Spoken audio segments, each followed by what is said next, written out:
A maioria de vocês, nós estamos recebendo aqui na nova sede pela primeira vez, não é? Nós nos mudamos do Pinheirinho para cá na última semana de dezembro, né? Nosso primeiro culto aqui foi o culto da virada, e desde aí estamos trabalhando aqui, né, para organizar as coisas. Você vê que está faltando bastante coisa, não é? Então nós unimos o pessoal que estava lá no Pinheirinho com o pessoal que estava aqui sob a liderança da pastora Dejani, no Xaxim, e somos a nova sede, amém?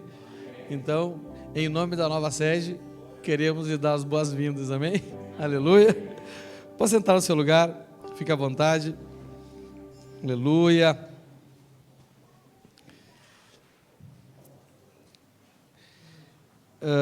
O Senhor me deu uma inspiração para compartilhar com vocês nessa noite, não é? Sobre confiança em Deus. É muito importante nós aprendermos a confiar em Deus e também, né, discernir as falhas na nossa confiança em Deus, né? Por que é importante a confiança em Deus? Esse ano, no final do ano passado, setembro, outubro, mais ou menos, nós estávamos naquela expectativa lá da mudança para onde iríamos, né? Porque nós alugávamos um prédio lá, que todos vocês acho que conheceram lá, da Igreja Brasil para Cristo. E eles colocaram o prédio à venda, ofertaram o prédio a nós por 1.800.000, não é? Eu passei isso para o nosso apóstolo pediu para a gente fazer uma proposta para eles, não é? Dá 300.000 de entrada, o apóstolo mandaria esse valor para a gente, do caixa do Supremo Conselho, e nós parcelaríamos o resto a perder de vista, não é? Eu, de todo o coração, acreditei que eles iam dizer sim, mas disseram não, não é? E nós começamos, então, a procurar lugares para a gente ir, né, e aquela coisa toda. Eu confesso para os irmãos que por alguns dias o meu coração se angustiou, não é? De não saber o que ia acontecer com a gente. E acho que foi numa tarde, eu estava em casa orando, e o Senhor colocou no meu coração algo assim muito claro, que me deu paz, e Ele disse para mim que esse ano seria um ano de muitas mudanças, um ano de mudança, não é? Eu peguei aquela palavra para mim, né, no meu coração, e me deu paz. Falei, bom, então essa mudança vem do Senhor, né? Então, vou crer que Ele vai nos dirigir segundo a vontade dEle, não é? E quando o Senhor me deu essa palavra, veio na minha mente até um versículo que eu vou usar para compartilhar com vocês hoje, que diz que o Senhor, Ele conduz um rei assim como Ele conduz um rio, não é? E me veio a imagem assim de um rio. Eu gosto muito de natureza, gosto muito de rio, não é? E conforme a topografia, o rio ele vai fazendo o seu curso, não é verdade? Não é? Então, quando Deus quer que o rio vá para a direita, Ele coloca um obstáculo, não é, na frente e à esquerda, para que ele só tenha a opção de sair pela direita e assim por diante, não é? Eu entendi aquele não como um obstáculo que o Senhor estava colocando para nós, para que a gente não tivesse outra opção, não é? E assim Ele foi tirando as nossas opções e nos conduziu para estar aqui nesse endereço agora, não é? E logo depois eu comecei a orar para Deus dar uma palavra profética para o campo. Eu busco uma palavra do Senhor para todos nós somos um campo missionário, estamos estrategicamente, não é, dispostos em lugares diferentes para alcançar pessoas que em um lugar só nós não alcançaríamos. E eu sempre peço ao Senhor uma palavra profética para o Senhor, e o Senhor me deu essa palavra também. Falou, não, essa palavra não é só para a congregação, é para o campo.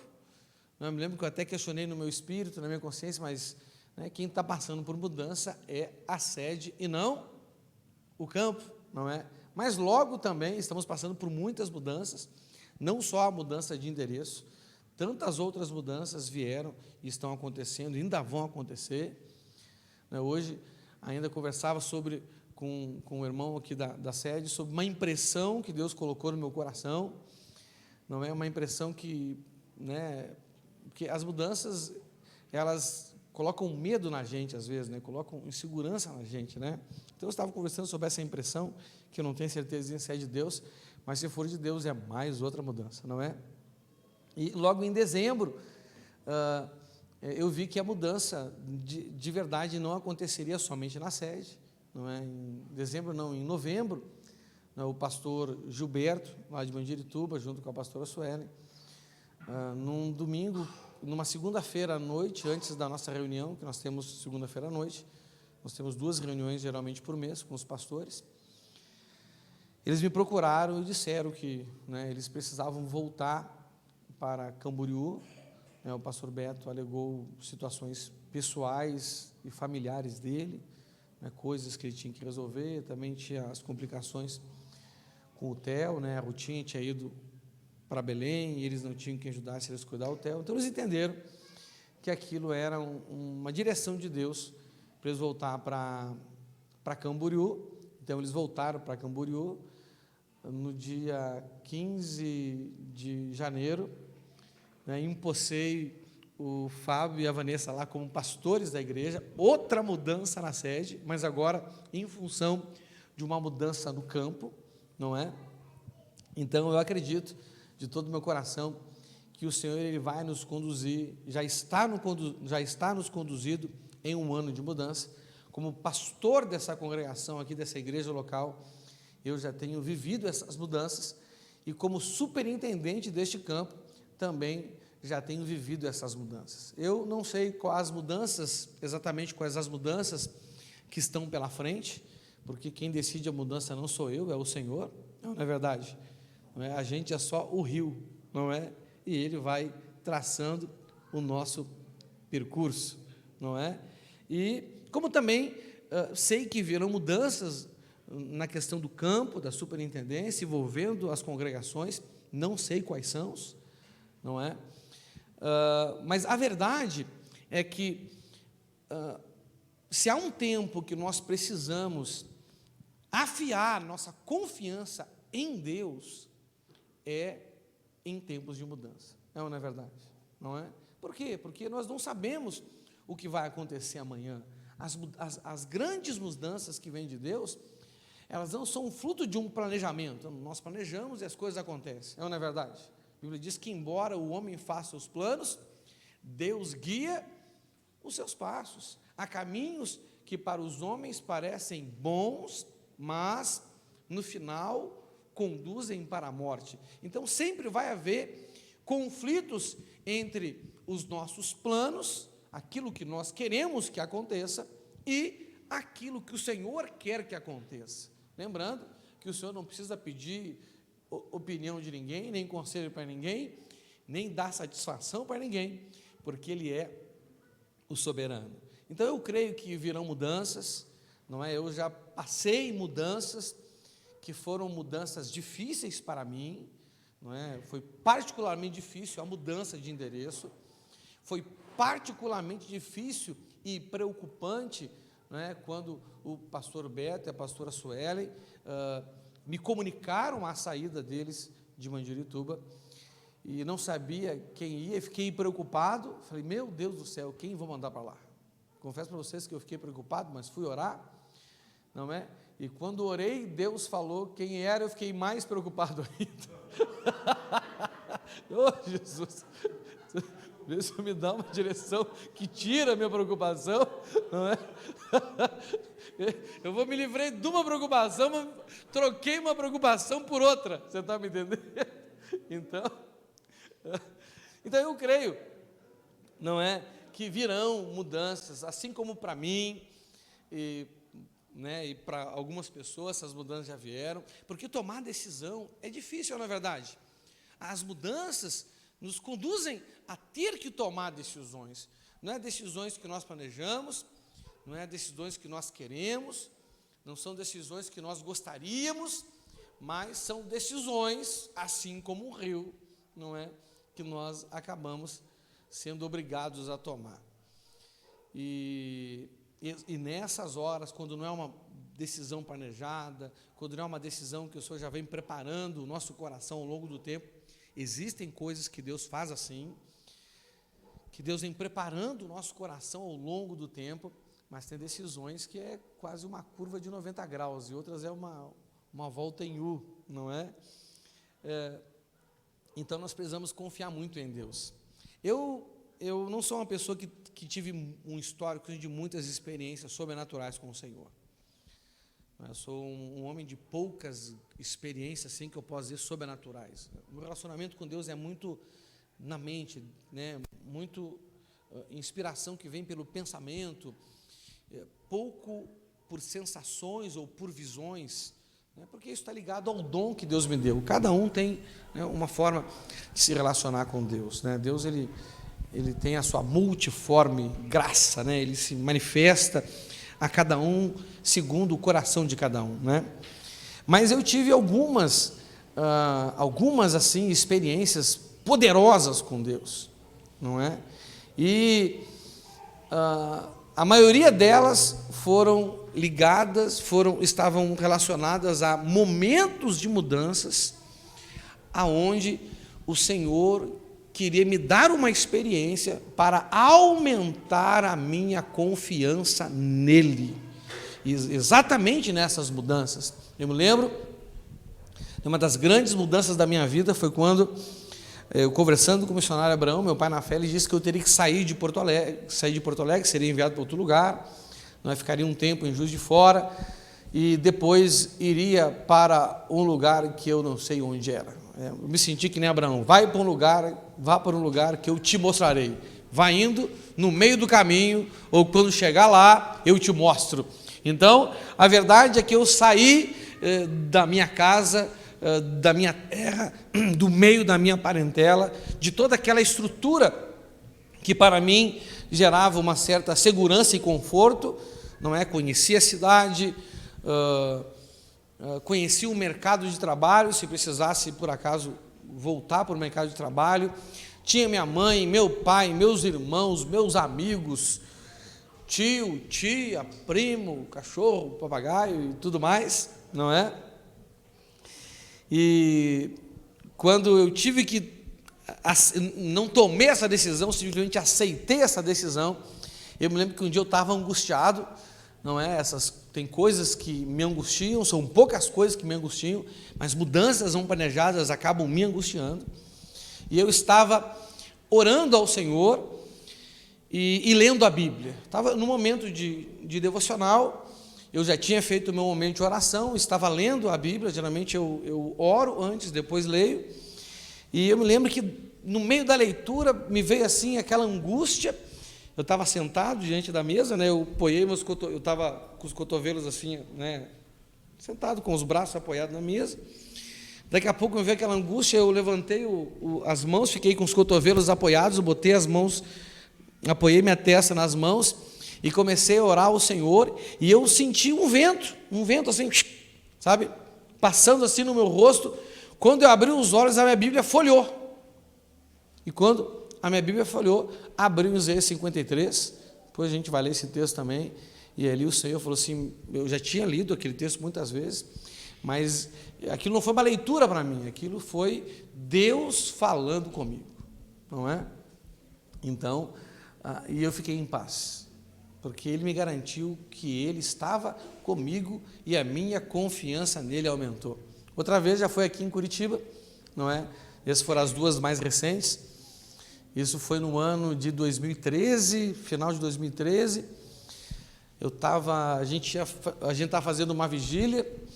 Eu convoquei a vigília porque, né, a gente tem que orar e aquela coisa toda, e eu queria saber como que as coisas iam acontecer. E a gente se apoia na oração quando a gente não sabe das coisas, não é verdade? Quando eu não sei das coisas, a gente só tem uma forma de se apoiar, é na oração. E eu estava lá, me lembro que eu cheguei um dia e perguntando, Senhor, eu sei o que vai dar certo, eu queria que o Senhor, né, só me desse uma direção, como é que vai ser, como é que não vai ser, o que o Senhor quer que eu faça, o que o Senhor quer que eu não faça, não é? Porque eu estava assim, meio que angustiado também. Aí fizemos uma vigília, e eu me lembro que eu estava orando ali, né, no altar ali daquele endereço do Pinheirinho, e eu passei um tempo orando ali, daqui a pouco eu ia levantar, e o Senhor falou comigo, você não levanta ainda, em pensamento. em pensamento, não levanta ainda. Eu vou mandar alguém orar por ti. Veio um pensamento assim na minha mente. Deus fala muito comigo em pensamento, não é? E eu fiquei ali e, de fato, realmente alguém veio orar por mim e alguém botou a mão nas minhas costas. E como eu estava muito perto assim da caixa de som do diretor, eu não conseguia ouvir direito o que a pessoa estava falando, tinha um louvor tocando. Mas eu vi que a pessoa orou por mim e daqui a pouco a mão dela saiu de mim e eu pensei assim, esperei um pouquinho, né? Eu falei, agora eu vou levantar.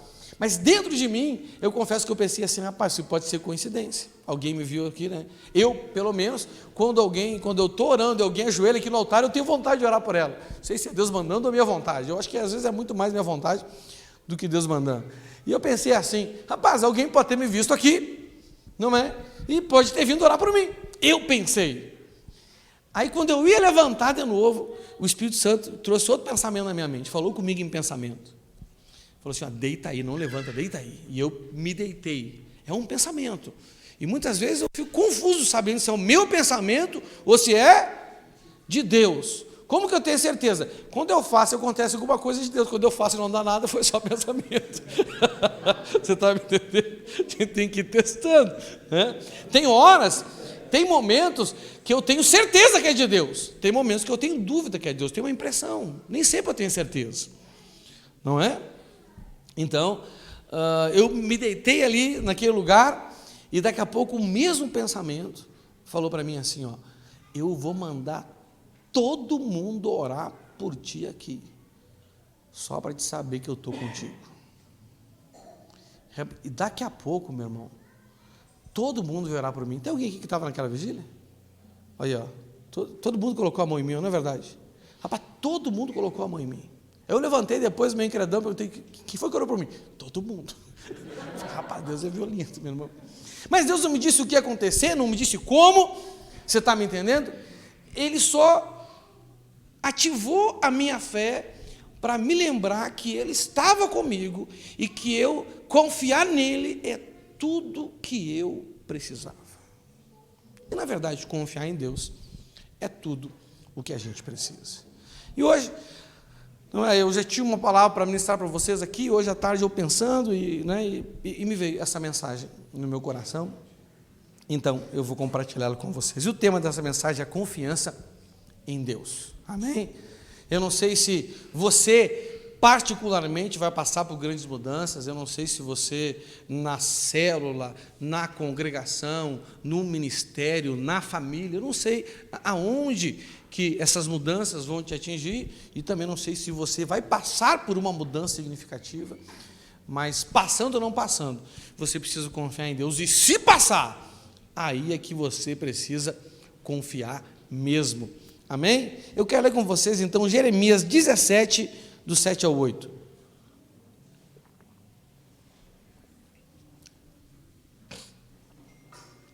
Eu vou ler então Jeremias 17, do 7 ao 8, na NTLH. Beleza? Eu fiz essa introdução só para explicar para vocês por que eu vou pregar essa mensagem para vocês, por que eu recebi essa inspiração e o que me veio à mente quando eu recebi essa inspiração. Foi exatamente isso que eu falei para vocês até agora. Agora, vamos para a mensagem, amém? Jeremias 17, do 7 ao 8, eu vou ler na NTLH, nova tradução da linguagem de hoje, diz assim: mas eu abençoarei aquele que confia em mim, aquele que tem fé em mim, o Senhor. Ele é como a árvore plantada perto da água, que espalha as suas raízes até o ribeirão. Quando vem o calor, ela não tem medo, pois as suas folhas ficam sempre verdes. Quando não chove, ela não se preocupa, continua dando frutas, não é? Então nós vemos aqui que essa confiança no Senhor nos capacita a avançarmos independente da situação, independente das circunstâncias. Não, isso é muito importante, não é? Irmãos, confiar no Senhor, confiar em Deus, eu entendo que confiar em Deus significa nós confiarmos nele em dois aspectos. O primeiro aspecto, dentro da minha experiência de fé, né, da minha experiência de pastoreio, da minha experiência de aconselhamento, o primeiro aspecto aqui que eu vou tratar com vocês é o aspecto mais fácil de nós acreditarmos nele, não é? Entenda, confiar em Deus não é fácil, em geral é difícil. Por que confiar em Deus é difícil? Porque confiar em Deus em qualquer um desses aspectos demanda nós negarmos as nossas percepções naturais. A Bíblia diz que nós não andamos por vistas, nós andamos por fé. Então, confiar em Deus, para a gente confiar em Deus, a gente tem que conseguir colocar essa confiança, essa certeza, essa convicção, essa segurança acima daquilo que os nossos olhos estão vendo, acima daquilo que nós percebemos emocionalmente, não é? Eu faço assim, esse exercício muito assim, quando eu tenho que servir a Deus, quando eu tenho que fazer alguma coisa para Ele, não é? Nos cultos, por exemplo, só um exemplo, né? Muitas vezes eu estou num culto, isso já deve ter acontecido com você, e você tem a seguinte percepção: cara, o ambiente aqui, rapaz, parece que Deus não está aqui hoje. Não sei se você já passou por uma situação assim. Você está num culto, está num lugar e você tem a percepção que parece que Deus não está ali. Eu já passei por isso. E sempre que isso acontece, eu penso assim, não, claro que Deus está aqui. Primeiro, porque Ele é onipresente. E segundo, porque a palavra dele diz que onde tem 2 ou 3 reunidos no nome dele, e não é possível que pelo menos não tenha 2 ou 3 que estão aqui de fato por ele. Eu sou um, precisa só de mais um, e se tiver mais 1, 3, está bom demais. Ele está ali. Você está me entendendo? E aquela minha percepção do ambiente já muda. A atmosfera espiritual na minha vida já muda, né? Porque eu não fui pelas vistas, pelas percepções, mas por aquilo que eu creio, não é? Então, aquilo que a gente percebe não deve mudar aquilo que nós cremos, e sim aquilo que nós cremos precisa mudar aquilo que nós percebemos, e isso é um desafio, não é? Não é fácil. Confiar em Deus não é fácil. Eu me lembrei agora de uma piada ilustrativa. Diz que, né, tinha um cara lá subindo uma montanha, um alpinista, e a corda arrebentou, e ele caiu, escuridão, perdeu a lanterna, ficou pendurado e não sabia o que fazer, de noite. E ele começou a orar: Senhor, me ajuda, Senhor, me socorre, Senhor, me ajuda. E aí ele ouviu uma voz: confia em mim, corte a corda. O piada disse que ele olhou para cima, olhou para o lado, perguntou: quem está aí? Não é? E nada. Você está entendendo? Na piada diz que quando amanheceu, ele estava congelado a centímetros do chão. Era só ele cortar a corda. Ele veio que ele estava perto do solo e ia poder escapar daquela situação, não é? Por quê? Porque imagina a insegurança de uma pessoa pendurada num lugar, sem ter noção de onde ela está. Então, confiar em Deus é difícil, porque tem momentos que é difícil negar os nossos instintos, sempre é, mas tem momentos que é questão, às vezes, de vida ou morte. Nesse caso dessa piada desse alpinista, era uma questão de vida ou morte. Se ele testar e der errado, ele morre. Rapaz, se ele testar e dar certo, é milagre. Não é verdade? Né? Então, mas às vezes não testa. Então é difícil confiar em Deus, não é fácil, não é? Muitas pessoas entendem que é fácil confiar em Deus, mas não é. Porque não é fácil negar as nossas percepções. Não é fácil não andar pelas vistas, por aquilo que sentimos, por aquilo que percebemos, pelas impressões, né? Porque nós temos impressões das coisas que estão acontecendo à nossa volta, sim ou não?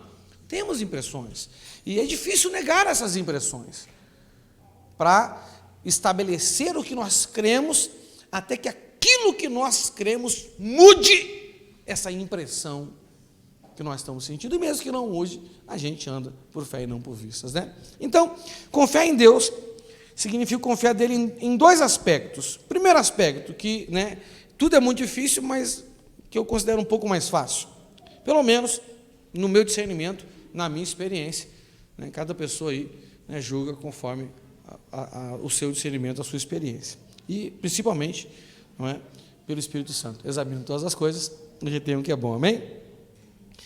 Primeiro, eu entendo que o primeiro aspecto, que é o mais fácil, até porque é o início do nosso relacionamento com Deus se dá por isso, que é a confiança na palavra de Deus, não é? A Bíblia diz que a fé, ela vem por ouvir a pregação, e a pregação segundo a palavra de Deus, né? Nenhum de nós teve contato diretamente com o Senhor antes de ter um contato com a palavra dele. Então, a nossa confiança em Deus começa através da nossa confiança na palavra dele. E nós temos que confiar, então, na palavra dele, né? Então, o que é confiar na palavra dele? Confiar na palavra dele é confiar nos mandamentos. É confiar que, quando a Bíblia fala em caminho, ela está falando de mandamentos, né? Jesus é a palavra e ele é o caminho. Então, a palavra de Deus nos dá um caminho para que nós conduzamos a nossa vida, né? As decisões que a gente vai tomar, está tudo na palavra de Deus, ali está o caminho. Mas muitas vezes, a nossa impressão, a nossa experiência, nos leva a entender que se nós aplicarmos aquela palavra, em vez de dar certo, vai dar errado. Você está me entendendo? Vamos dar um exemplo. Muitas pessoas, acho que todos nós que sabemos que a Bíblia diz que a gente tem que confessar os nossos pecados uns para os outros, principalmente quando a gente peca contra o outro, não é? A gente tem que confessar os pecados uns para os outros. Aí tem gente que fala assim: pastor, se eu confessar, vai ficar muito ruim, entendeu? Mas a Bíblia diz que é para confessar ou é para não confessar? A sua percepção humana cria as piores expectativas, mas Deus diz que esse é o melhor caminho. Não é fácil confiar, né? Mas confiar na palavra de tudo ainda é mais fácil. Só você ver que o segundo aspecto é muito mais difícil. Você está entendendo? Esse é o caminho. Você tem um caminho para resolver a sua vida. Sua vida está empatada, sua vida está amarrada, e existe um caminho, existem os mandamentos. E se você decidir trilhar esse caminho, não vai ser fácil, porque a porta é estreita, o caminho é difícil, mas vai, no final das contas, dar o melhor resultado. Alguém aqui já teve essa impressão?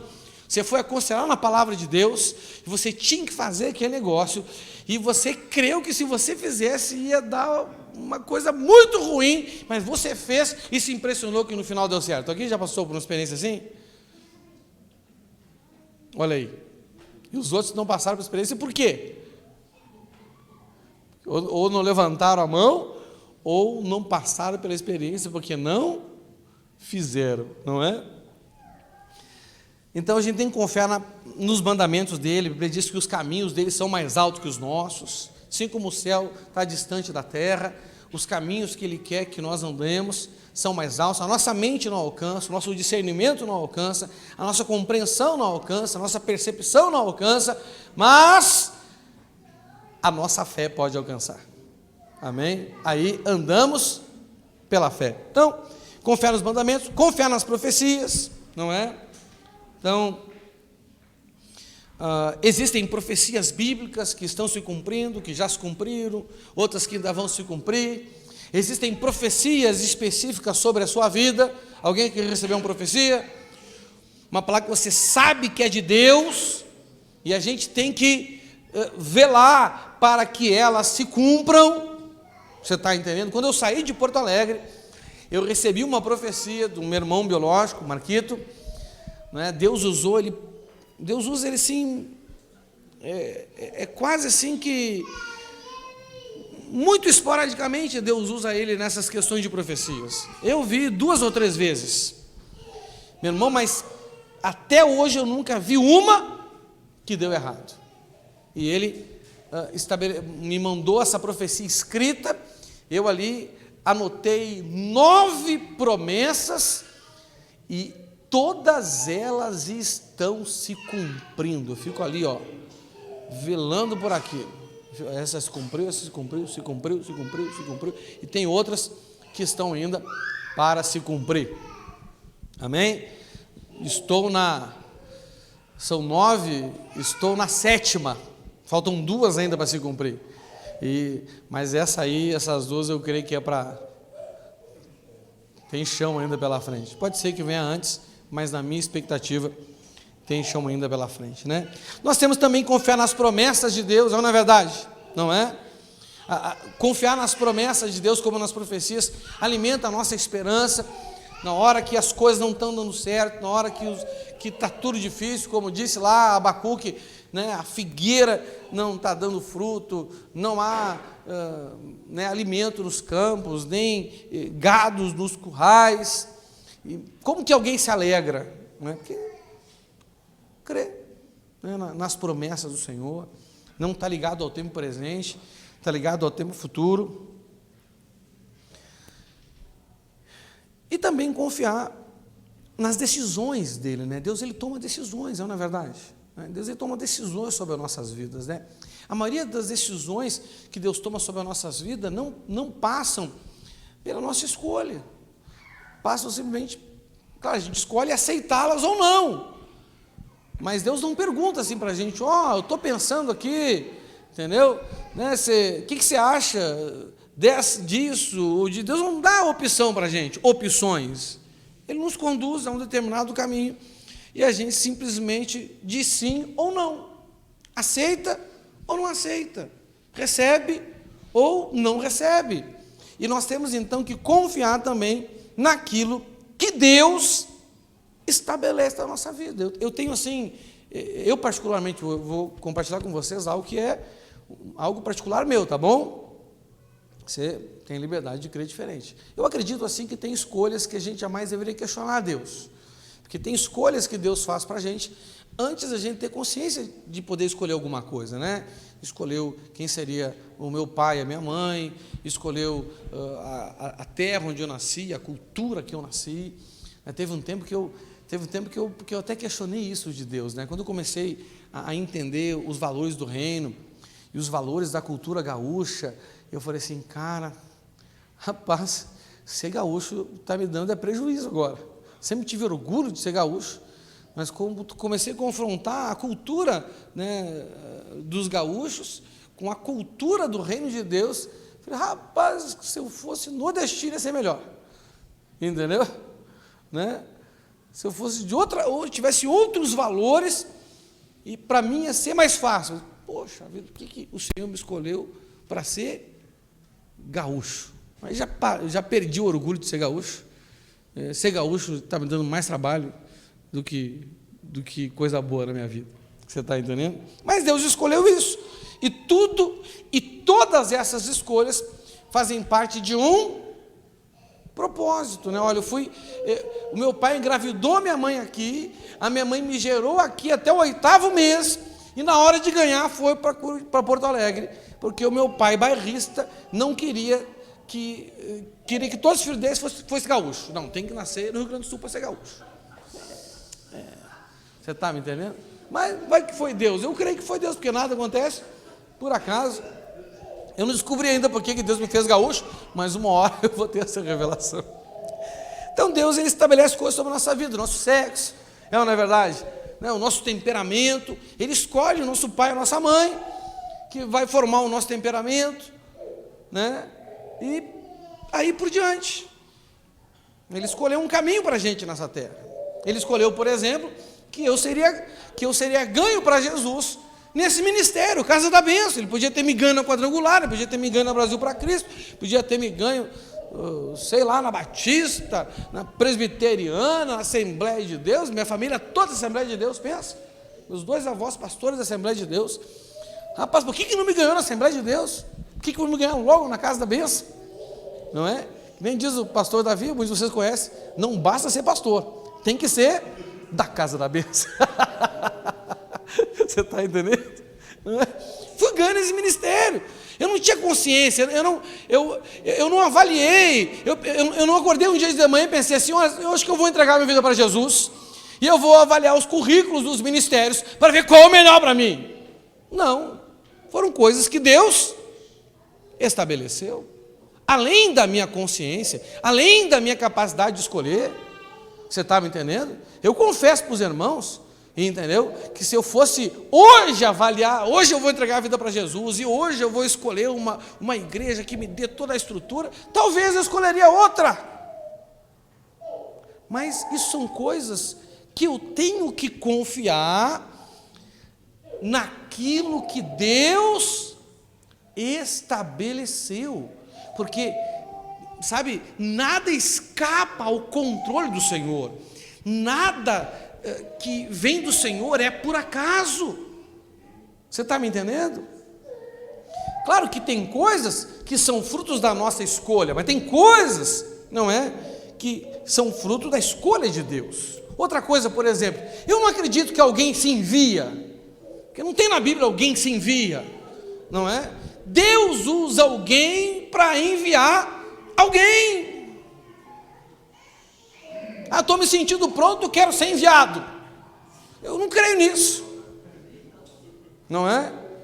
Eu falei para o Fábio, né, antes de me passar lá, falei, filho, tu está entrando por uma porta aonde tu tem que entender que tu vai perder o poder de decisão sobre a tua vida, porque a partir desse momento tu só tem um caminho para ti, é o envio, não tem outro. A pessoa foi enviada, acabou, meu irmão. Você está me entendendo? Isso é o meu discernimento. Acabou. Se ele quiser sair por conta própria, sem ser enviado, rapaz, eu de todo o meu coração, eu creio que essa pessoa vai ter problema. Você está me entendendo? Eu falei, tem certeza? Não é? Aí faltava, sei lá, uns 15 dias para o dia da posse dele lá. Ele recebeu uma proposta de emprego, entendeu? Boa. Ele me falou a proposta e eu senti o Espírito Santo falando para mim assim, ó, seja advogado do diabo agora. Não foi esse termo que ele usou comigo. Testa ele. Aí ele falou assim, não, mas não sei o que, vai me atrapalhar. Eu mandei uma mensagem para ele assim, ó, tem certeza, Fábio? Pensa bem. Olha, isso vai ser bom para ti, vai ser bom para tua esposa, vai ser bom para tuas filhas, tu vai poder suprir. Pensa bem, tu tem certeza que tu não quer? Sabe quando o líder pergunta para a gente assim, tem certeza? Dá até medo, não é verdade? Né?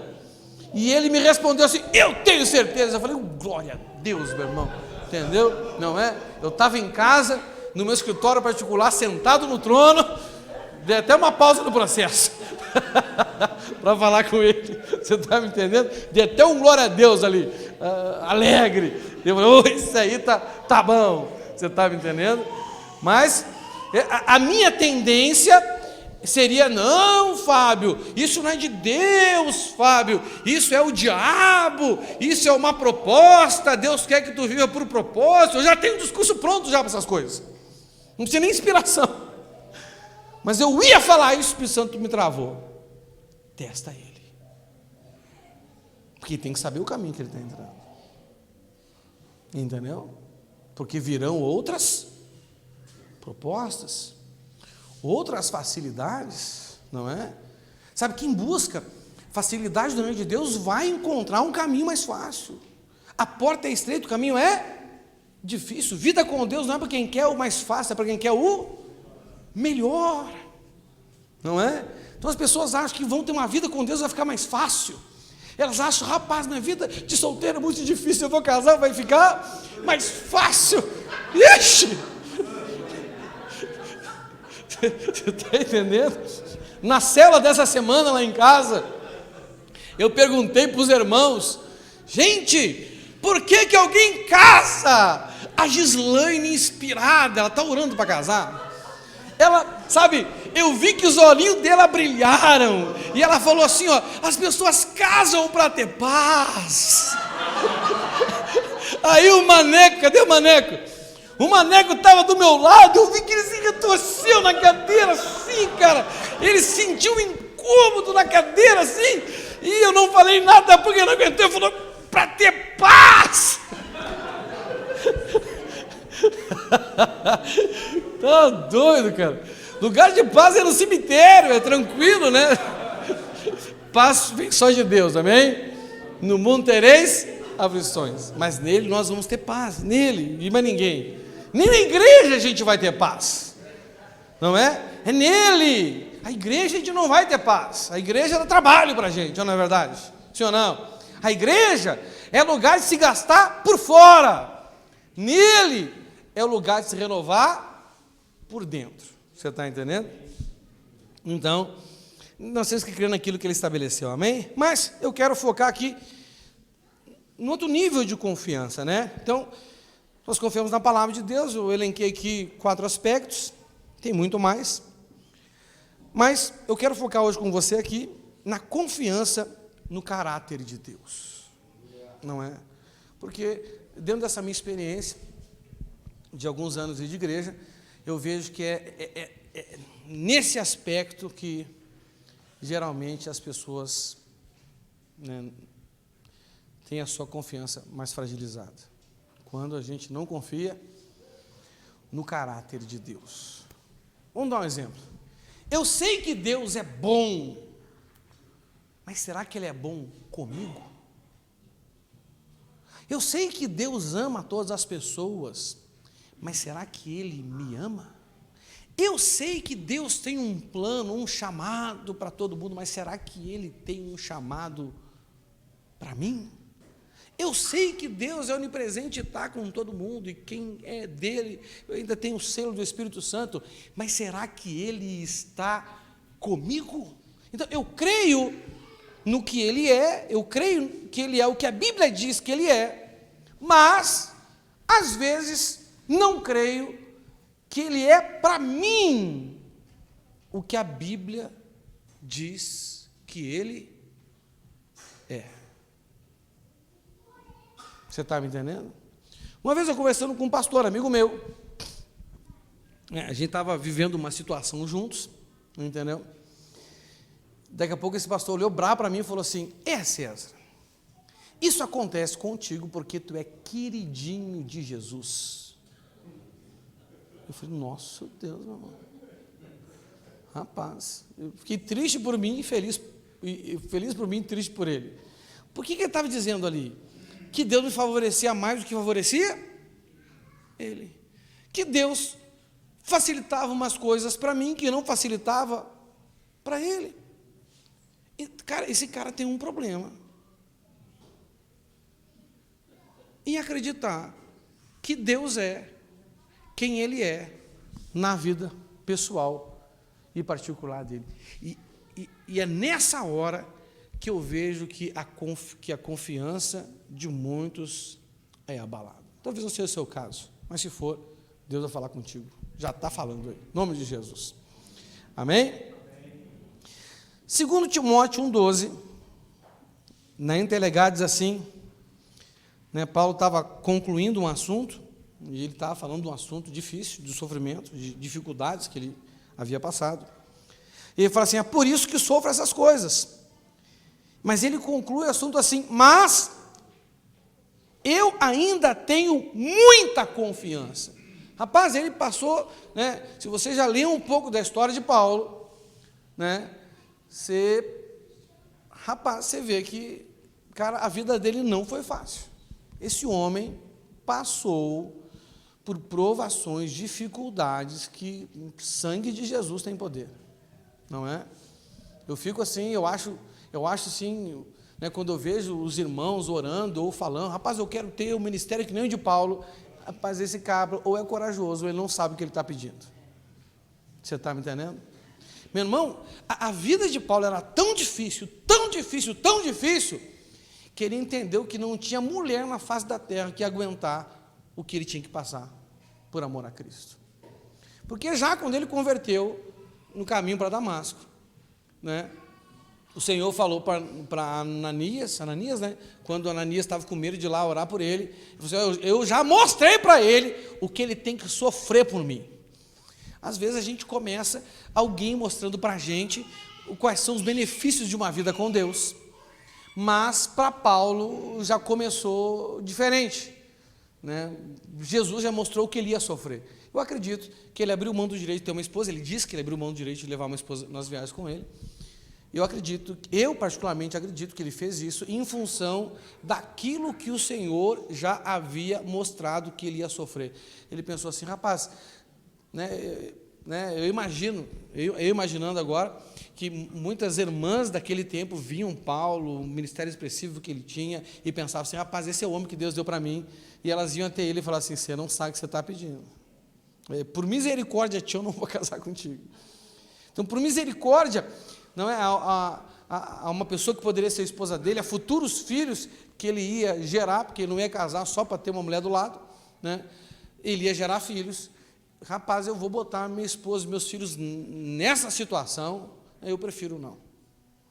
Então eu acredito que foi por isso que ele abriu mão do direito que ele tinha, e ele diz isso, eu abri mão desse direito, né, de levar uma esposa, porque, rapaz, naquele dia lá que eu fiquei cego, onde eu não via nada do mundo aqui externo, o Senhor me mostrou os sofrimentos que eu ia passar por causa dele, e eu topei a ideia. Eu vou passar por essas coisas. Então, não é fácil, nós vamos passar por momentos difíceis, e ele estava relatando essas coisas aqui, mas ele diz que em meio a tudo isso, ele fala assim, mas eu ainda tenho muita confiança. Quer dizer, o saldo de confiança que ele tinha era tão grande que, né, aquelas coisas que geralmente abalam a confiança e põem ela à prova, né, ainda tinham, o saldo de confiança de Paulo era tão grande que, mesmo que aquilo tenha tirado um pouco, ele ainda tinha muita. Eu tenho muito, já gastei um monte, já passei por uma aprovação, já tive que gastar o que não imaginei que ia gastar, mas ainda eu tenho muito dinheiro. Ele tinha muita confiança. E eu digo para você que esse é um depósito que a gente tem que ter na nossa vida, um depósito grande e um depósito cheio de confiança, porque a nossa confiança vai ser abalada, a gente vai ter que gastar esse saldo de confiança, e se eu não tiver um bom saldo, é capaz de eu passar por situações na minha vida que falte confiança. Tinha, mas não tinha o suficiente. Você está me entendendo? Tinha, mas não tinha o suficiente. Então, Paulo fala assim, né? Mas eu ainda tenho muita confiança. Aí ele fala o porquê. Ele fala assim, pois sei em quem tenho crido. Olha que interessante. O primeiro ponto ali é no que nós cremos. No que nós cremos. Não é? Porque a palavra é algo, os mandamentos são algo, a profecia é uma coisa, as promessas são coisas, não é? Aquilo que ele estabelece são circunstâncias da nossa vida. Eu sei no que eu creio, mas Paulo ele vai além, ele fala, eu sei em quem.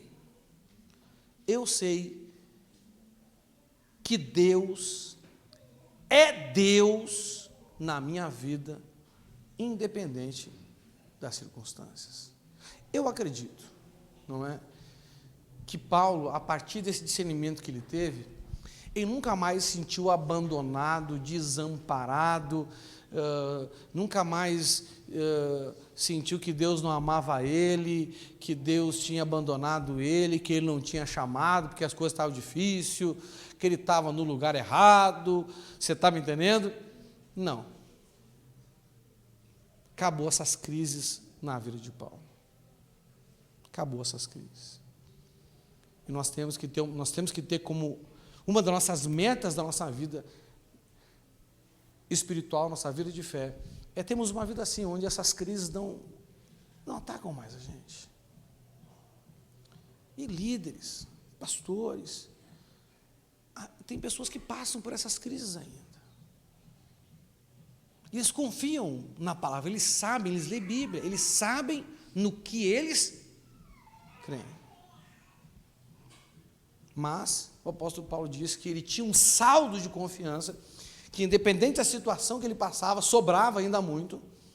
Não teve assim nenhuma provação na vida de Paulo que ele tinha pouco saldo de confiança para gastar, gastava com vontade e ainda sobrava, né? Porque ele sabia em quem eu tenho crido. Pois sei em quem tenho crido, e estou certo de que Ele é poderoso para guardar até aquele dia aquilo que Ele me confiou. Ele está falando aqui desse relacionamento pessoal com Deus, né? Da confiança com relação a Deus, sobre quem Deus era para ele. Você está me entendendo? Isso é muito poderoso, gente. Isso é confiar no caráter de Deus, confiar que Deus ama, confiar que Deus é bom, confiar que Deus está conosco, confiar que todas as coisas colaboram para o nosso bem, independente daquilo que é confortável ou desconfortável. A gente tem que, parar de classificar as coisas como bom ou mal, porque diante de Deus tudo é bom. A gente tem que classificar como confortável e desconfortável. Porque como você classifica as coisas na sua mente, você reage. Se eu classifico que algo é bom, então eu vou reagir bem àquilo.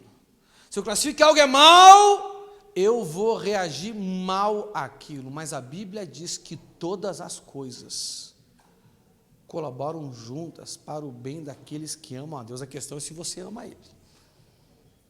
Entendeu? Mas, então, dentro desse contexto, não tem nada ruim.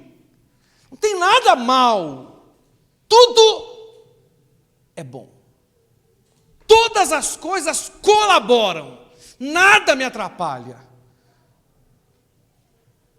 Então eu tenho que classificar a partir daí como algo agradável ou desagradável, confortável ou desconfortável, mas eu não posso ter dúvida que isso é mal. Não, é bom. Ele não disse que é bom? Ele não está me dirigindo essas coisas? Eu não sei como que isso vai se desenrolar. Não é? Porque tem coisas que é impossível de acreditar, né? É impossível de acreditar. E não vamos lembrar do texto agora, mas teve um rei de Israel que estava cercado pelos inimigos, e o profeta, e eles sem comida para comer, e o profeta disse que ia ver cevada sobrando, trigo sobrando. Alguém me lembra aí do nome dos cabras aí? Eliseu, mas como é que é o nome do rei? É um rei lá. E o rei não acreditou. Ele falou: pois você vai ver e não vai comer. Entendeu? Não, é impossível, isso é impossível de acontecer. Não é? Deus espantou o exército, que era um grande exército, né? E o suprimento ficou todo. Rapaz, e tinha para dar e vender. O rei viu, mas foi atropelado pelo povo na fome, morreu pisoteado, viu, mas não usufruiu. Você está me entendendo? Não é? Porque ele achou que para Deus, então tá certo que está escrito, mas eu não sei se Deus vai fazer isso com a gente, não é? Nós vemos também Elias, né? Elias naquele confronto com o profeta de Baal, quando a Jezabel ameaçou ele, e ele acreditou que todos os profetas tinham morrido, só ele sobrou. Ele acreditou nisso. O que é ele acreditar nisso? É ele acreditar que Deus não guardou os profetas dele. E os que morreram foram os que foram infiéis, mas os remanescentes fiéis, ele guardou.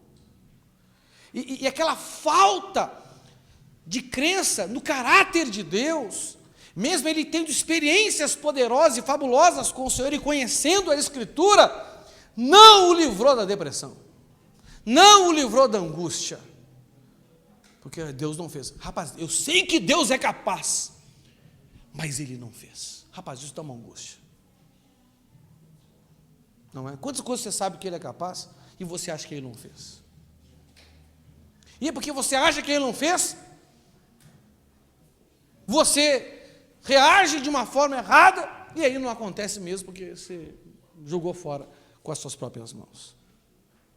Então o apóstolo Paulo diz: eu sei em quem eu tenho crido. Vou dizer, eu sei quem Deus é para mim, eu sei quem Deus é na minha vida, eu sei quem Deus é na minha intimidade, eu sei quem Deus é nas circunstâncias, na abundância, e quando falta tudo, quando eu tenho bastante roupa a vestir, quando eu já passei quase sem ter roupa para vestir, quando eu passei calor e frio, quando eu boiei 24 horas no mar e a serpente me mordeu ainda quando eu saí. Olha que azar, mas não é azar, porque eu sei que independente das circunstâncias, quem Ele é na minha vida.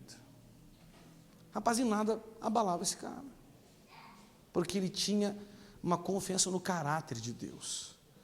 E o que é confiar no caráter de Deus? É crer que Deus é para você, na sua vida, aquilo que a Bíblia diz que Ele é. Você está me entendendo? O apóstolo Pedro teve uma experiência com o Senhor, não é? Ele já acreditava nisso, mas ele teve uma experiência que fez ele ter certeza disso. Lá em Atos 10, no 34 e no 35, diz assim, ó: então Pedro começou a falar, ele disse: agora eu sei que de fato Deus trata todos de modo igual. Na Bíblia Viva, olha como é que está traduzido isso aqui. Diz assim, ó: vejo bem claramente que os judeus não são os únicos preferidos de Deus. Porque às vezes a gente acha que Deus prefere mais uns do que os outros. Gente, não tem preferência. Não tem preferência. Sabe, Deus não deu um dom para um e um dom para outro por causa de preferência. Nós temos preferências, mas Deus não faz isso porque Ele tem preferência. Ele faz isso por causa de um propósito. Ele não acha um mais queridinho que o outro, um mais bonitinho que o outro, um mais valoroso que o outro. Você está me entendendo? Não é? Olha a parábola do um talento, dos talentos, né? Rapaz, por que Deus deu diferentes talentos para cada um? Porque Deus deu capacidades diferentes para cada um. Você está me entendendo? Deus deu capacidade diferente. Quando eu olho na capacidade, eu gosto de falar, por exemplo, do maneco.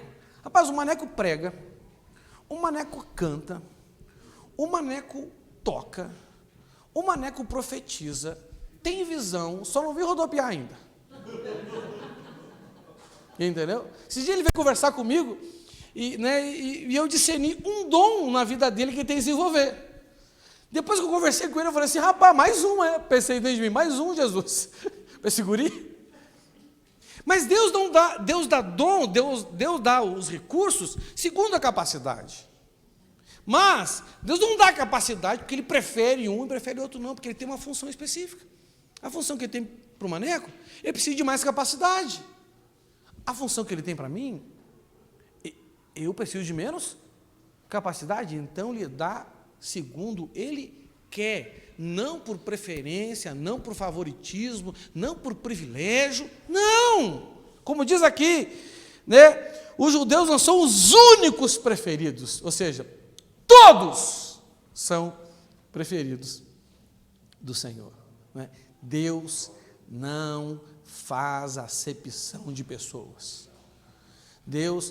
Para Deus não importa se você é rico, se você é pobre, branco, preto, alto, baixinho, magro, gordo, esquelético, atlético, não interessa.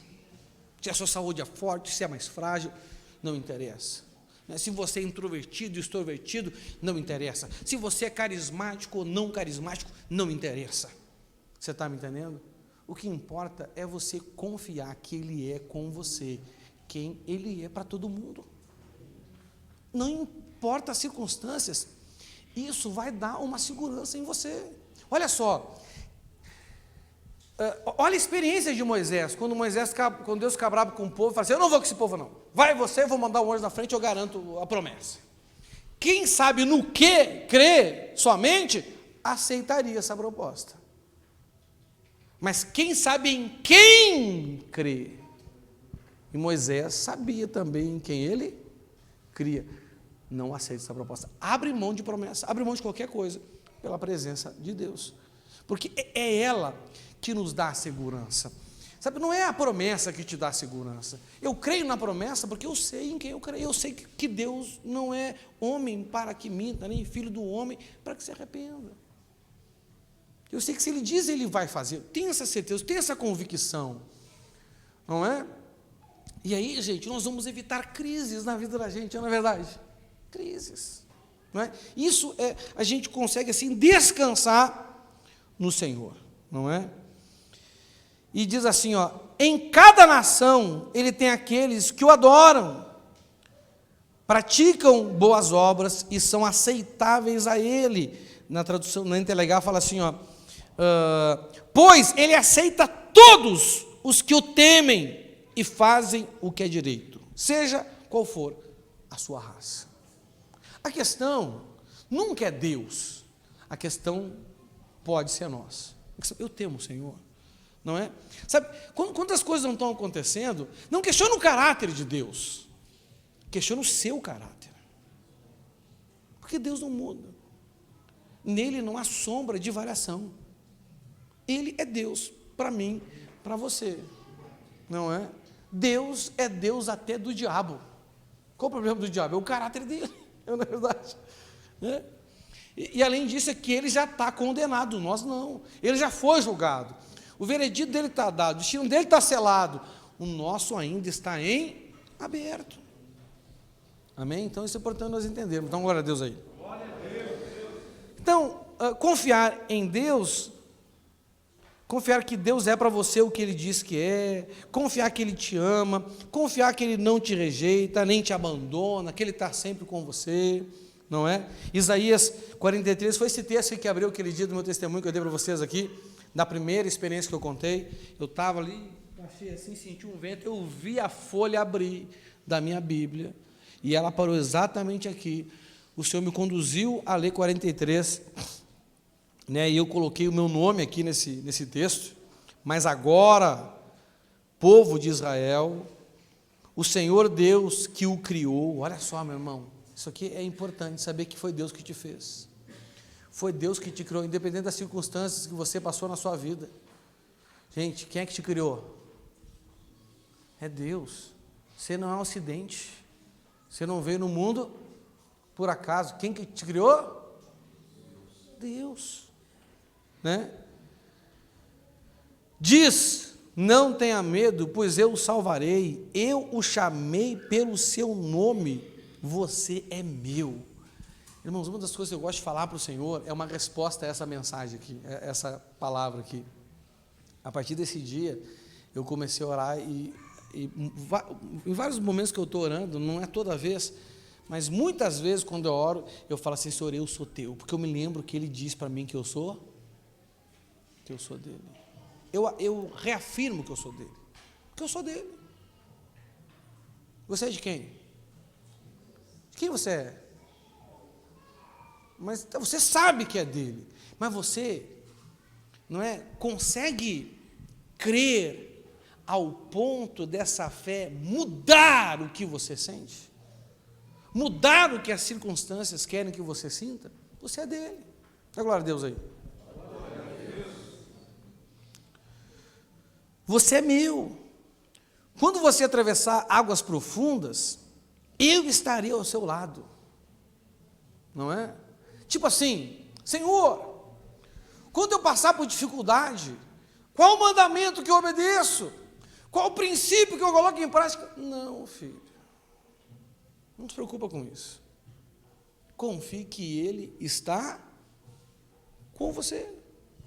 Você está me entendendo? Não é? Que você está passando pela circunstância, em vez de você sentir segurança no Senhor que está com você, você fica preocupado, não é? Rapaz, qual o princípio que eu coloco em prática? O que eu vou dizer? Você está me entendendo? Não é? Às vezes, por exemplo, olha só, quando você vai pregar, quem não tem experiência de pregação, quando você vai pregar ou compartilhar uma célula, você fica mais preocupado em ter certeza daquilo que você vai falar ou ter a certeza que Deus está com você e você deixa Ele te usar? Caráter de Deus. Você está me entendendo? Que a gente é instrumento. A gente tem que estar só afiado, limpo, desinfetado. O cirurgião é o Senhor. Não é verdade? Cuida da limpeza. Vida purificada, vida santa, vida consagrada, vida dedicada ao Senhor. Afia a sua mente com a palavra. Entendeu? Né? Afia a você no relacionamento com as pessoas, que assim como o ferro afia o ferro, o homem afia o homem, né? Não se assuste com os atritos, porque para afiar tem que atritar, tem ou não tem? Não é? Não rejeite quando atrita, quando gasta, quando desgasta, não é? Entenda isso, que isso é um afiar de Deus na sua vida, confie nele, e Ele vai te usar, segundo Ele quer, amém? E as coisas fluem, na hora o texto vem na mente, vem ou não vem? Não é? O negócio acontece, não é? Seja barro na mão do oleiro, não vaso na mão do oleiro. A gente canta a música, eu quero ser como um vaso, né? Só que a Bíblia diz que a gente tem que ser como barro na mão do oleiro. Quando virou vaso, sai da mão dele, já não mexe mais, deixa secando, não é? Então quem quer ser vaso vai ser quebrado, né? Então ele, né, vai falando aqui: quando você atravessar águas profundas, eu estarei ao seu lado e você não se afogará. Quando passar pelo meio do fogo, as chamas não o queimarão, pois eu sou o Senhor, seu Deus, o Santo Deus de Israel, o seu Salvador. Ele não é só o Salvador, ele é o seu Salvador. Amém? Dei como... Isso aqui é interessante, isso aqui é poderoso. Olha a importância. Dei como pagamento o Egito, a Etiópia, a Seba, a fim de que você fosse meu. Rapaz, às vezes você fica triste que você perde gente, não é verdade? Será que isso não é um pagamento que Deus está dando para resgatar a sua alma? Para resgatar seu caráter? Provações? Perdas que você acha que você teve? Você está me entendendo? Não é? Ah, pastor, então Deus ama mais eu do que aquela outra pessoa? Não, você também já deve ter sido dado como resgate para alguém. Você já foi provação na vida de alguém, você já foi perda na vida de alguém de alguma forma. Não é verdade? Deus te ama. Amém? Para libertar você, entrego nações inteiras como preço do resgate, pois para mim você vale muito. Você se sente importante para o Senhor? Você se sente importante? Você ouviu o cara aquele, como é que é o nome do pregador aquele? Como é que é o nome do pregador? Um gurizão de óculos que prega sentado na cadeirinha. Sem ouvir David Leonardo, você se sente importante para Deus? Né?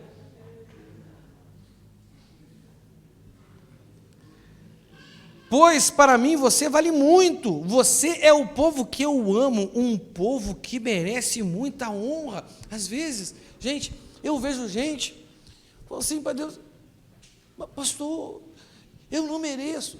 Entenda, tem duas formas de você achar que você não merece. Primeira forma, que acerta, é você entender que você é pecador, que tudo é pela graça, sim ou não? Mas tem um outro lado que é eu achar que eu não mereço, porque eu acho que eu não sou importante para Deus. Porque acho que Deus não me ama tanto quanto a Bíblia diz que Ele me ama. Quando eu acho que Deus tem mais para um e menos para mim. Não é? Quando eu tenho assim uma autocomiseração, quando eu tenho um sentimento de inferioridade. Gente, nós, por causa da nossa natureza pecaminosa, nós não merecemos nada, mas Deus disse que para Ele entende que nós merecemos muita honra, e acabou. Você está entendendo? Isso é muito importante. Nós discernimos, né? Para libertar você, entrego nações inteiras com preço de resgate, pois para mim você vale muito, você é o povo que eu amo, um povo que merece muita honra. Não tenha medo, pois eu estou com você. Rapaz, isso é confiança, eu nunca senti abandonado, né? Aí a gente vai ter bom ano na aflição. Por quê? Porque o Senhor está com você. Mas tem uma pergunta que você tem que responder para você mesmo. O que é mais importante para você? A certeza que você vai ter a provisão, os recursos, ou a certeza que você vai ter Deus na sua vida sempre? Você tem que também discernir o que é importante para você, né? Davi teve uma vida que não faltou recurso para ele. Deus até falou para ele: gente, eu não te tirei, eu te dei tudo, e se tivesse pedido, te dava mais. Ele não pediu porque já estava bom demais. O que Davi pediu para ele? Só não tira de mim o teu espírito e a alegria da tua salvação. Porque antes o Senhor me dá tudo, eu já era feliz, porque tinha o teu espírito e a alegria da salvação. O Senhor me deu tudo o que eu não pedi, eu pisei na bola, não valorizei. Eu mereço perder tudo, inclusive o teu espírito e a alegria da salvação, mas pelo menos isso não me tira. Você está me entendendo? E porque ele pediu para não tirar isso, Deus não tirou nada. É que nem Salomão, né? Porque pediu sabedoria, Deus deu tudo. Tem coisas que quando você pede para não perder algo, Deus não deixa você perder nada. Isso não é uma estratégia, viu? Eu não estou dizendo uma estratégia aqui. Entendi. Então, quando eu tiver a beira de perder tudo, eu tenho que pedir para Deus não tirar. Não, isso não é uma estratégia. Isso aí é um valor importante para a gente. Não é? Então, você precisa responder para você mesmo. Se olhar no espelho, cara, o que é importante para mim? Deus ou as coisas? Não é?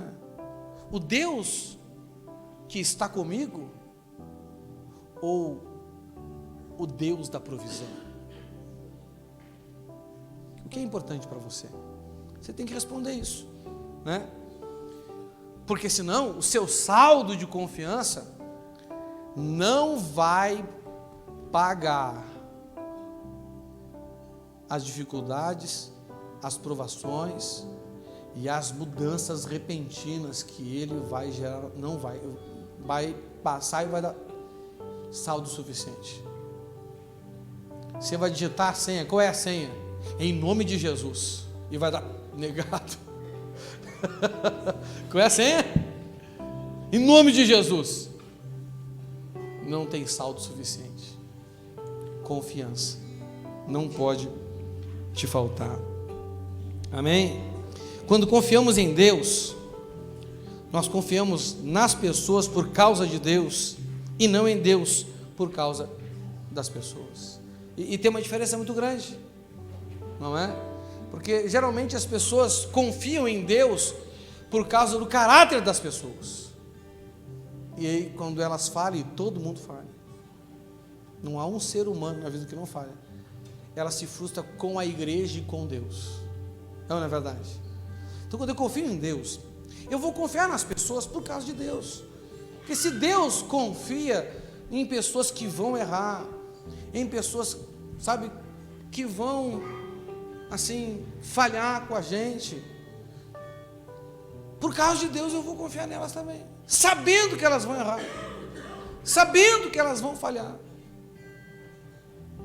E quando elas falharem, por causa de Deus, por temor a Ele, eu vou continuar me sujeitando a elas pelo temor a Jesus Cristo. Não é verdade? Está lá em Efésios 5 alguma coisa. Pelo temor que nós temos a Deus, nós temos que nos sujeitar uns aos outros. Efésios 5 fala de relacionamentos.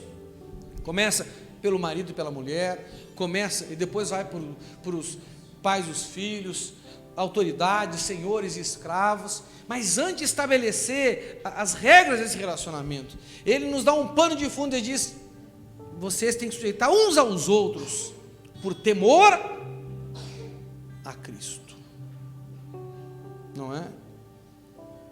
E aí, meu irmão, nós vamos parar de ter esses conflitos que nós temos por causa do erro dos outros, porque questionamos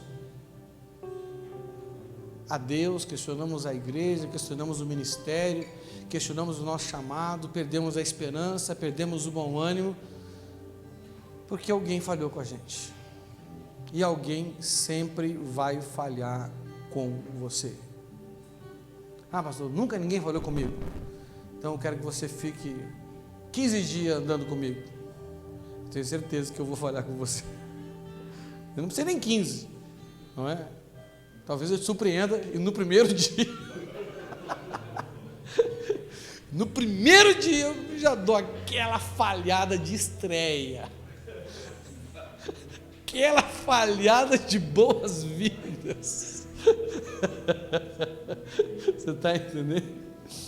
Pastor, você me frustrou. Não, você que se frustrou, porque você devia confiar em mim por causa de Deus e não em Deus por causa de mim. Você está me entendendo? Não é? Então eu tenho certeza, meus irmãos, que esse ano nós vamos passar por coisas maravilhosas, mudanças que não esperamos, não é?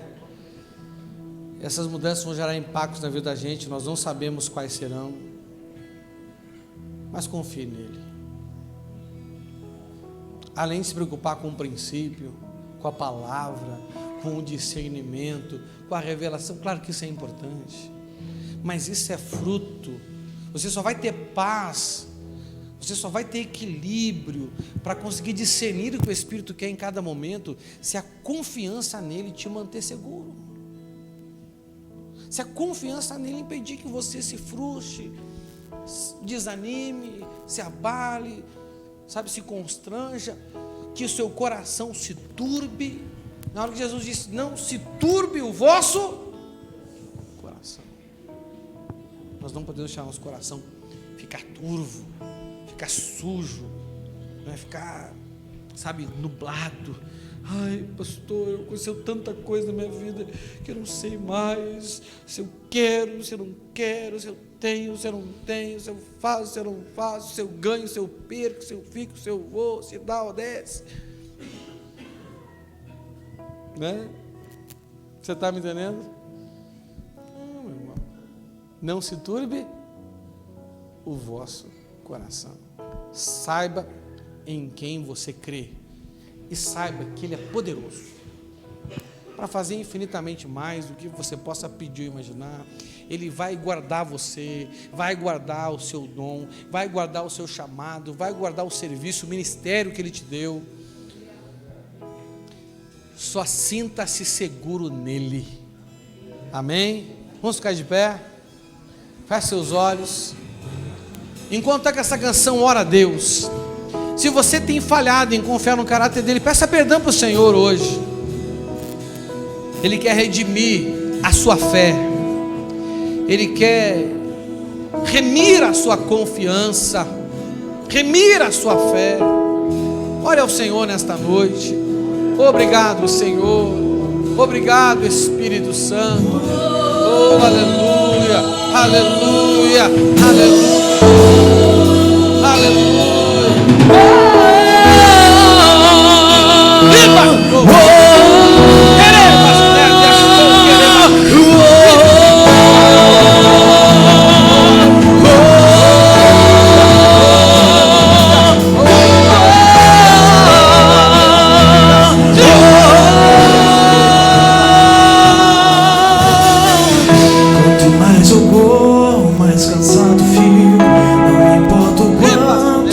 Sacrifico, meus objetivos não consigo alcançar.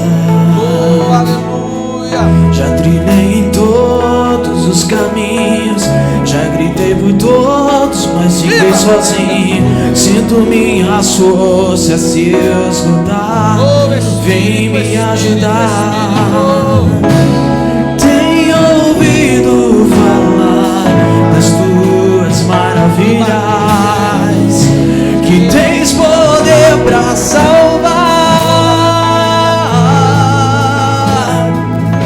Escreve um novo começo pra minha vida. Creio que ainda hoje tudo vai mudar. Levante a voz e diga: levantarei meus olhos e clamarei socorro. Tua palavra diz que vais me escutar. Levantarei meus olhos e clamarei socorro. Meu coração só quer ouvir o teu falar. Levante as mãos e brade: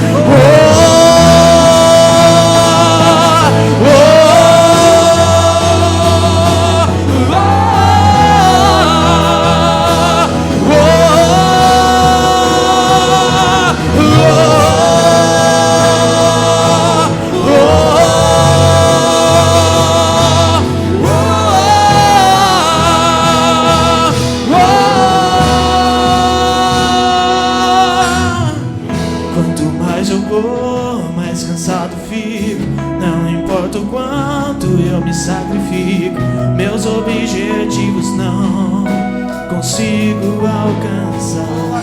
Diga: já trilhei em todos os caminhos, já gritei por todos, mas fiquei sozinho. Sinto minhas forças se esgotar, vem me ajudar. Tenho ouvido falar das tuas maravilhas, que tens poder pra salvar. Diga: escreve um novo começo pra minha vida. Creio que ainda hoje tudo vai mudar. Levantarei meus olhos e clamarei socorro. Tua palavra diz que vais me escutar. Levantarei meus olhos e clamarei socorro. Meu coração só quer ouvir o teu falar. E o que espera em ti jamais se cansará, jamais se abalará, jamais desistirá. Teu sonho agora é o que eu espero alcançar, em teu caminho andar. Meu maior desejo é te agradar. Levantarei meus olhos e clamarei. Diga: tua palavra diz que vais me escutar. Levantarei meus olhos e clamarei. O meu coração só quer ouvir o teu falar.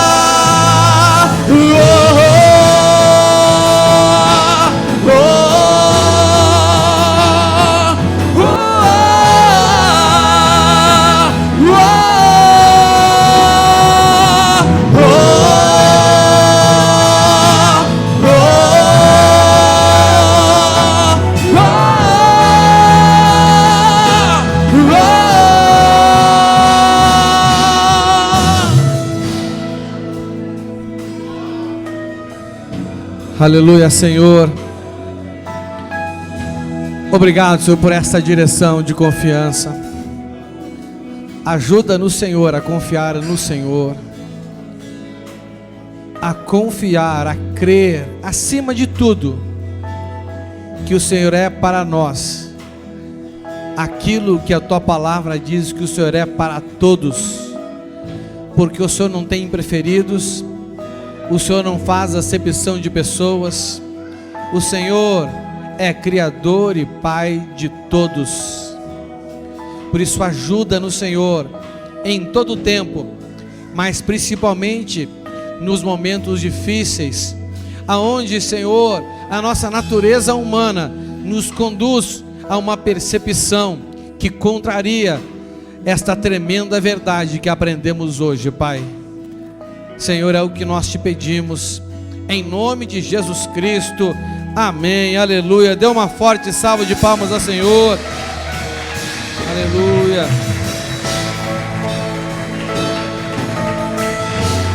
Aleluia.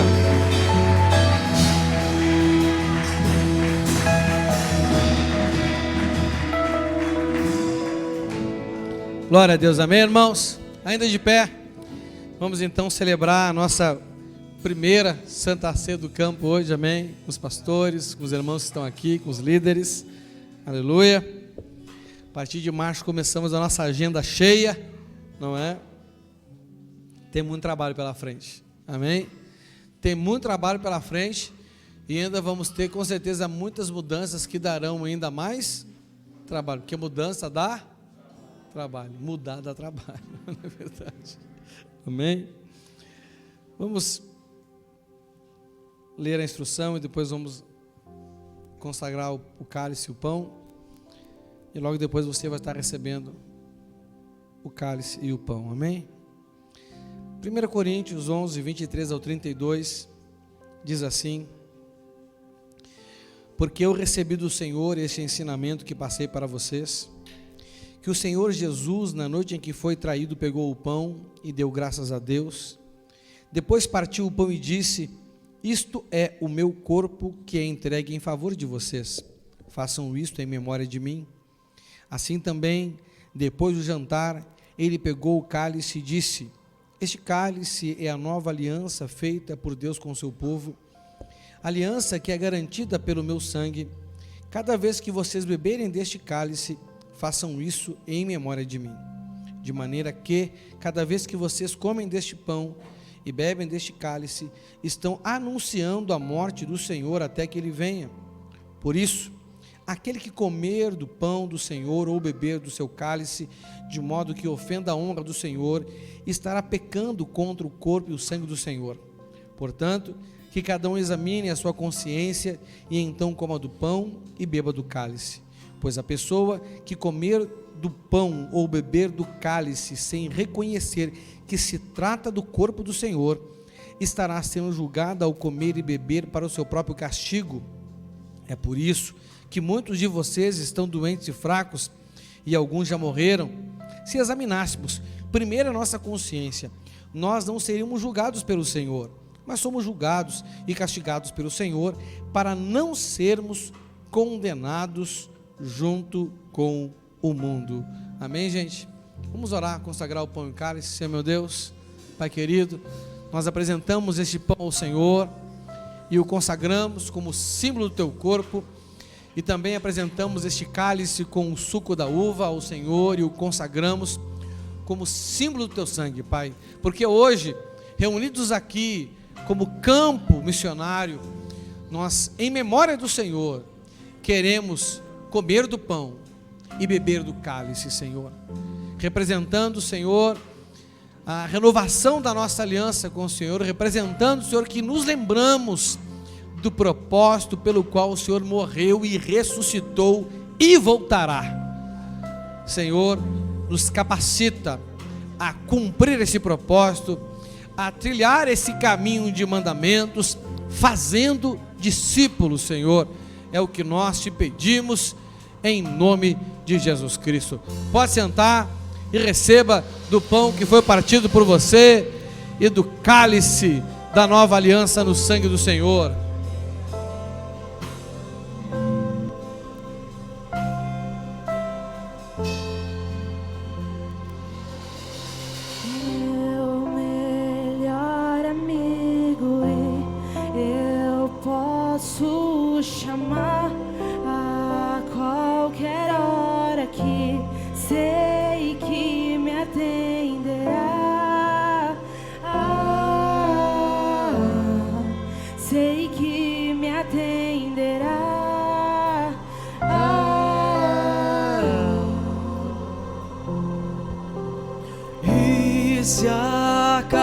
acaso tropeçar, sei me segurarás. Se cansar os meus pés, o colo me dará.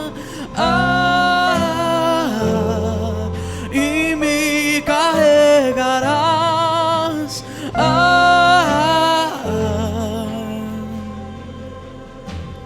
Eu não vejo um outro amor como o seu. Eu não vejo um outro amor como o seu. Provou o seu amor, morreu só por me amar.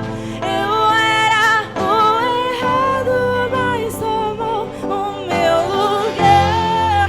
Que orgulho de você, Jesus, eu vou gritar que amo você. Jesus, amo você.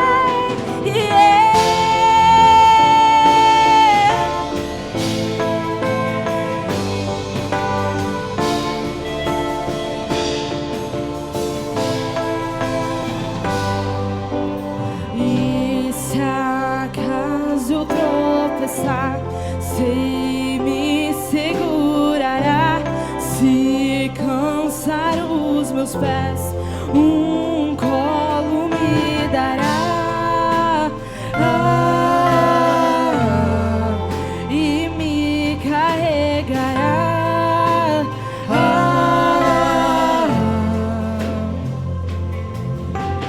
Eu não vejo um outro amor como o seu. Eu não vejo um outro amor como o seu. Eu não vejo um outro amor como o seu. Eu não vejo um outro amor como o seu. Provou o seu amor, morreu só por me amar. Eu era o errado, mas tomou o meu lugar. Que orgulho de você, Jesus, eu vou gritar que amo você. Jesus, amo você. Provou o seu amor, morreu só por me amar. Eu era o errado, mas tomou o meu lugar. Que orgulho de você, Jesus, eu vou gritar que amo você. Jesus, amo você.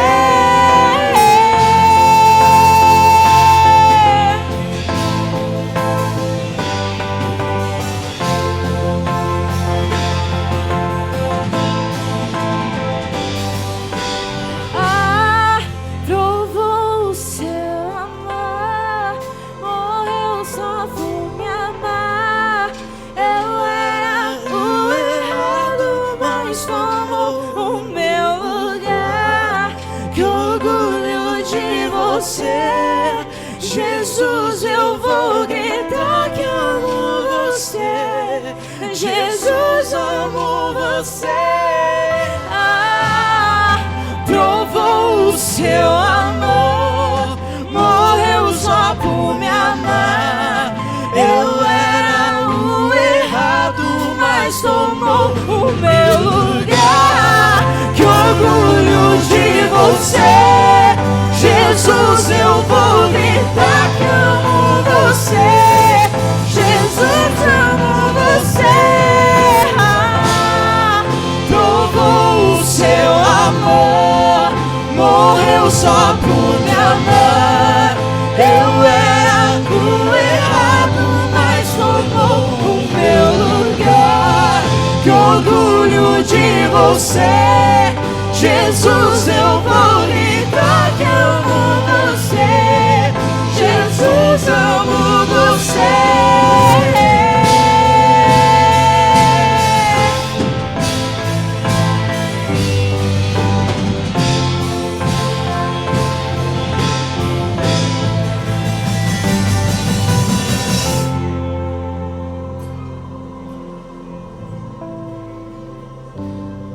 Pode ficar de pé no seu lugar.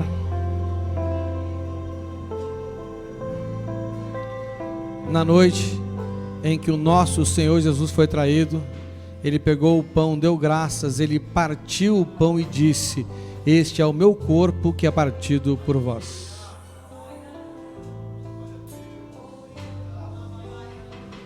Levante o pão em memória do Senhor Jesus. Participem todos do pão.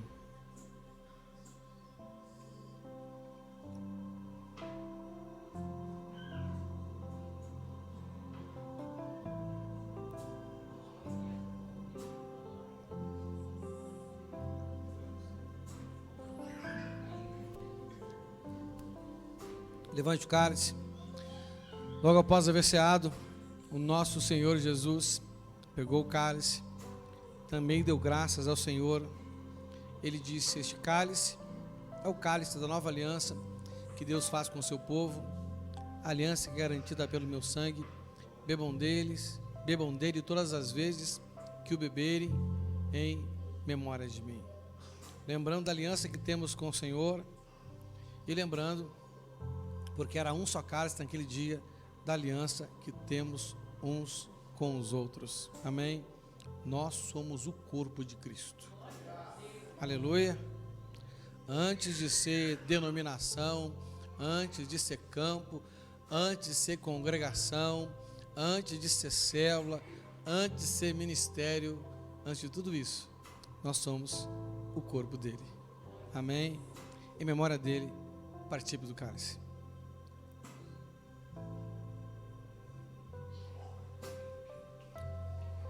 Ajoelhe-se no seu lugar e renove seus votos com o Senhor nesta noite, em nome de Jesus.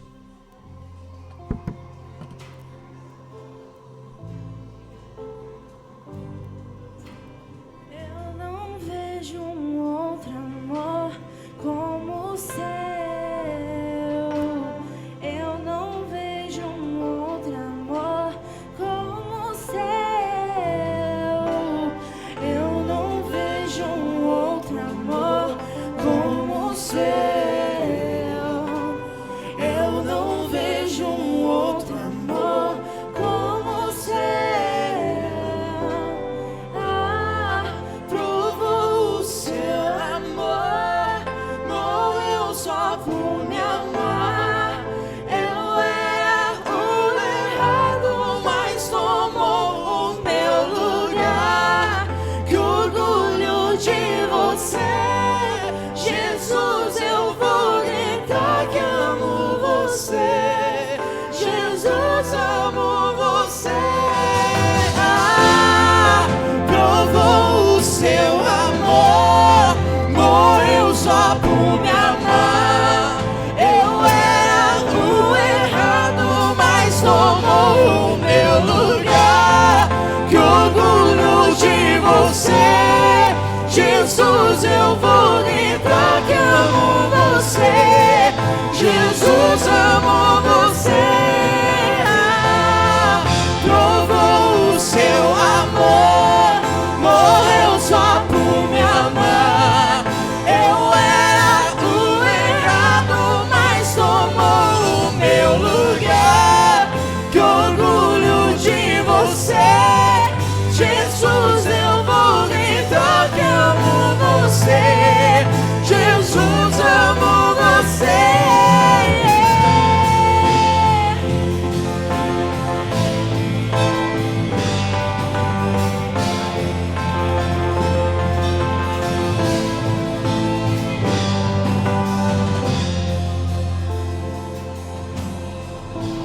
Aleluia. Dê uma forte salva de palmas para Jesus.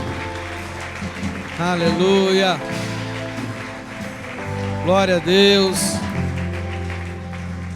Meus irmãos, de todo o meu coração e com toda a sinceridade, eu quero dizer que eu me sinto muito alegre com o empenho, com o esforço, com a dedicação de cada um de vocês, principalmente os das outras congregações, de estar aqui com a gente.